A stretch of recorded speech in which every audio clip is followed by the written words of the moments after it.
Oi, gente! Sejam bem-vindos ao canal Doutor Naturalzinho. No vídeo de hoje, vamos falar sobre dois incômodos bem comuns: a tosse e o catarro. Aquele desconforto que te deixa encatarrado, com peso no rosto e parece não ter fim. Vamos entender por que o catarro fica preso, como lidar com ele naturalmente, incluindo uma receita caseira poderosa e, claro, quando é hora de procurar um médico. Vamos lá?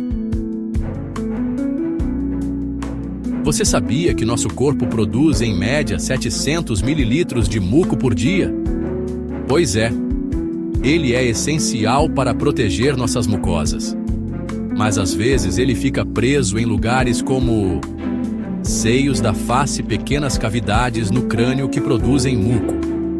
Ouvido conectado ao nariz por um canal estreito chamado tuba auditiva. Esse muco escorre pelo nariz e ouvido como uma verdadeira cachoeira, e quando a produção é intensa, isso pode causar tosse, a maneira que o corpo encontra para expulsar a secreção. Sensação de catarro preso na garganta, resultado do muco viscoso descendo sem parar. Para ajudar a combater a tosse e o catarro, anote essa receita simples e eficaz. Ingredientes: 1 limão inteiro, 2 colheres de sopa de mel, uma pitada de sal rosa do Himalaia, opcional, 1 colher de chá de canela em pó, opcional. Preparo: esprema o suco do limão em uma xícara, adicione o mel e misture bem. Se preferir, acrescente o sal e a canela. Como usar? Tome 1 colher de sopa a cada 3 horas. Dicas: pessoas com pressão alta, retire a canela e o sal. Pessoas com diabetes, evitem o mel. Cuidado com os antigripais durante a gripe. Eles podem deixar o muco mais espesso, dificultando sua saída. E os xaropes para tosse com secreção? Nem sempre ajudam, já que cortam a tosse, impedindo que o corpo elimine o catarro naturalmente. A lavagem nasal é sua maior aliada contra o catarro. Ela limpa as vias aéreas, fluidifica o muco e facilita sua eliminação.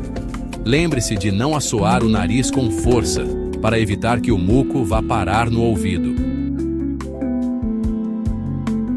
Se os sintomas persistirem, é hora de buscar ajuda. Um otorrinolaringologista pode prescrever corticoides, se necessário, avaliar o uso de antibióticos em caso de infecção bacteriana. A tosse alérgica é diferente, seca, persistente e muitas vezes associada a rinite alérgica ou asma. Os principais gatilhos: mudanças de temperatura, alérgenos, ácaros, pólen, pelos de animais e fungos. Para aliviar a tosse alérgica, além dos medicamentos, cuide do ambiente. Evite tapetes, cortinas e carpetes. Mantenha a casa limpa e ventilada. Use capas anti-ácaros em colchões e travesseiros. Limpe regularmente o ar condicionado. Já ouviu falar na imunoterapia? São vacinas específicas para alergias indicadas por médicos para casos persistentes. Lembre-se, a lavagem nasal é sua melhor amiga contra o catarro. Cuide da sua saúde e procure um médico se os sintomas não melhorarem. Gostou das dicas? Compartilhe este vídeo com seus amigos e familiares. Inscreva-se no canal para mais conteúdo sobre saúde. Até o próximo vídeo.